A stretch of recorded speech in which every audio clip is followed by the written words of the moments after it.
Hi, my name is Stephanie, and today I want to talk to you about the executive function reasoning. Now, before we get started, as always in this series about executive functions, I want to make it clear that issues with executive functioning is not exclusive to autism. Now, when it comes to reasoning, it's kind of difficult pinning down what exactly we're trying to talk about here.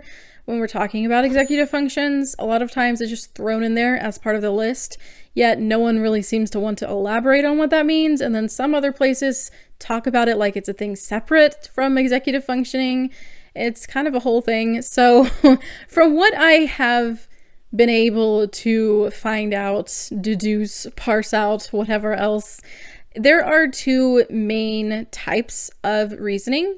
There is verbal reasoning and nonverbal reasoning. So let's start with verbal reasoning. One source defines verbal reasoning as the ability to understand, analyze, and think critically about concepts presented in words and then relay them back or integrate them successfully. Another source categorizes it under crystallized intelligence, as there is an inherent reliance on vocabulary that someone has learned and knowledge to help the person be able to even understand what they're supposed to be reasoning about or what they're hearing or reading to be able to form concepts, draw inferences, etc. A third definition found in a research paper defines it as the ability to infer or draw a conclusion from known or assumed facts, which I think nicely draws those two other definitions together. That same paper goes on to explain that verbal reasoning deficits can affect the ability to understand inferences, abstract concepts, and the purpose and background information of a task. It can also affect the flexibility to generate and evaluate solutions and the ability to assess a situation, to predict consequences, and to control subsequent impulses. Verbal reasoning involves things that are spoken or written. This can range from problem-solving tasks to assessing an offer received in the mail. Now, just as with all executive functions, reasoning, verbal reasoning specifically, can be affected by the other executive functions and can affect those other executive functions as well. For example, in this case, perhaps inhibition or cognitive flexibility. Verbal reasoning also has to do with understanding metaphors and semantics, which is an area that sometimes autistic people don't do so well in. Now, some more practical signs that someone might be having difficulty with verbal reasoning are outlined in a guidance document by the Idaho State Department of Education and are as follows. Lack of background information to relate new material across subject areas, weak vocabulary that will impact listening and comprehension skills, difficulty remembering facts due to lack of ability to relate the new information to background knowledge, gaps in skills across areas due to knowledge and acquisition being dependent on exposure to information or specific curriculum, difficulty drawing inferences, problems finding main idea of passages, may provide off-topic or random responses to questions, difficulty generalizing ideas and vocabulary to new concepts, difficulties with oral expression, including word retrieval and organization of thoughts, difficulty using precise language to effectively communicate ideas. Now again, the fun thing about executive functions is how intertwined they can be. For example, problems finding the main idea of a passage can also be an inhibition problem because you can't inhibit and block out the information that's not important. So it really kind of depends. Some of these areas might be due to more than one or can appear to be due to one and might be due to another.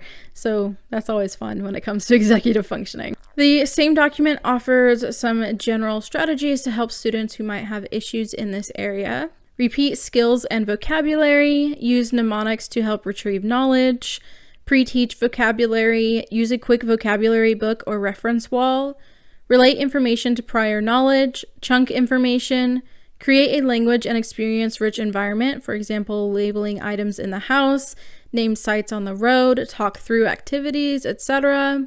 Systematically teach new vocabulary, teach key verbs such as those in the GCCC that appear in questions, for example, demonstrate, analyze, synthesize. Provide specific vocabulary instruction such as the meaning of common prefixes, suffixes, and root words. Incorporate interests and prior knowledge areas into instructional activities.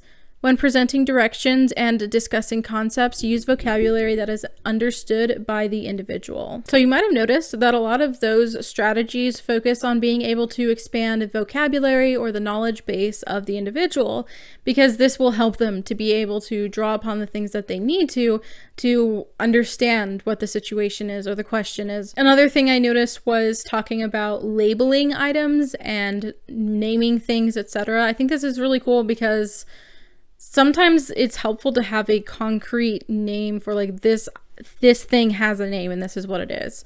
Or being able to like put words to things that maybe are harder to, like experiences that maybe aren't talked about so you don't have a word for it. Or those who are more visual, it might help them to hear or see a word paired with the visual things that they're seeing. Now, moving from verbal to nonverbal reasoning in some ways gets easier and others harder to parse out. So one source puts nonverbal reasoning collectively under fluid reasoning. On the other hand, it is simpler that it is literally reasoning that isn't verbal. A 2016 paper notes that autistic people obtain better scores when evaluated with a nonverbal task than with a battery of tasks relying heavily on language competence, a discrepancy not found in non-autistic people. They also noted that autistic people are better at mental rotation than non-autistic people, and that findings suggest overconnectivity within visual regions. Now, while many autistic people do clearly excel in more non-verbal reasoning, I'd still like to go over what difficulty in this type of reasoning looks like. Again, the Idaho State Department of Education guidance document helps us here with some examples. Difficulty understanding relationships between new concepts. Difficulty generalizing or making connections between new material and acquired knowledge. Limited problem-solving skills in new and everyday situations. Difficulty seeing the big picture and how things relate to each other. Problems understanding and evaluating opinions or views of others. Problems troubleshooting and figuring out how things work. Again, we're going to see some overlap in executive function. The concept of reasoning does require some understanding of a situation, etc.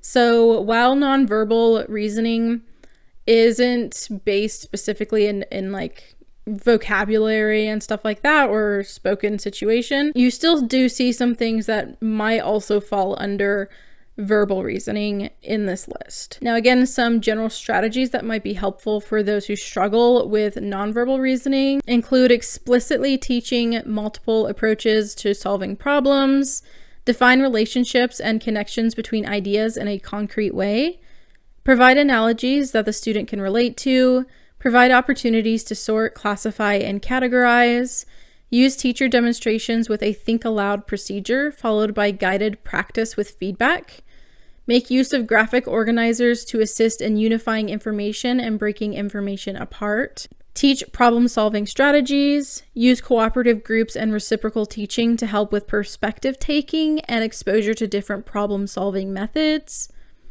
integrate visual and verbal information to enhance learning, use a problem-solving planner that sequences the questions that need to be asked when approaching a problem. So again, we see here that helping someone with nonverbal reasoning does kind of have a little bit to do with verbal reasoning as well.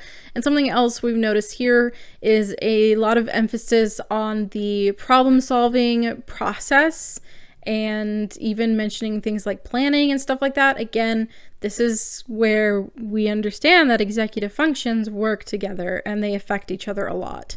So it's really not often a thing where you can kind of pull out one thing and say this is only belongs to this executive function. I also find the idea of trying to teach things in concrete ways for those who have trouble with nonverbal reasoning interesting, because it might speak to a concept that maybe those who are better at nonverbal reasoning might be better at abstract ideas, and maybe those who are better at verbal reasoning are better at concrete or something to that effect, if that makes sense. Another thought I had on verbal and nonverbal reasoning comes from a paper that we mentioned earlier, in which they note that their findings might reflect visual thinking, leading me to wonder if verbal reasoning is potentially reflective of something like verbal thinking. Those who think in a dialogue or like an internal monologue or dialogue or words more dominantly than visually or in pictures, perhaps they're better at verbal reasoning over nonverbal and vice versa. And maybe this is because it would integrate better with their existing mental framework. Now, I say this in part because I tend to excel in reading and writing. I feel like I do a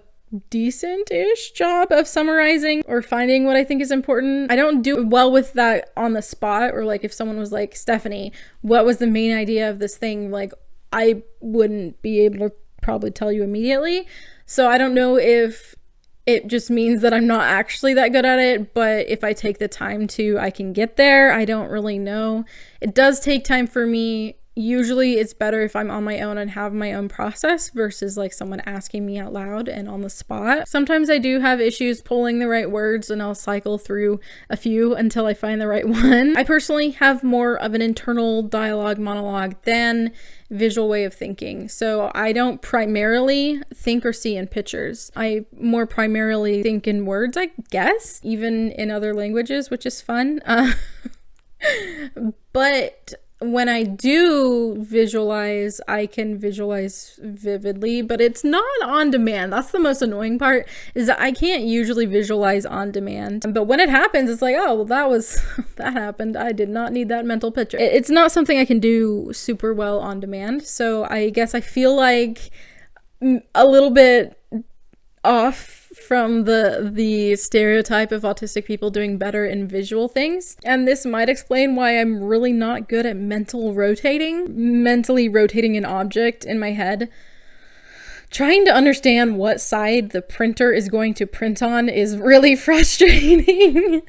And I feel like it wouldn't be so frustrating if I was good at mentally understanding, like, if this is on this side, then that means the other thing, like that part, it doesn't happen in my brain. It just doesn't work out for me. But then again, I typically am pretty good at troubleshooting and acquiring the new information and comparing it with older information. Obviously, that's kind of a skill everybody has to some degree, but I feel like I'm pretty good at it. I don't know. Maybe I'm just thinking a little too highly of myself. So do you have trouble with reasoning? Are you better at one kind than the other? Do you think that it has anything to do with things like visual thinking or verbal thinking or whatever? What are your thoughts? I want to know. If you enjoyed this video, you can go ahead and give it a thumbs up. If you like autism related content from me, you can go ahead and hit that subscribe button.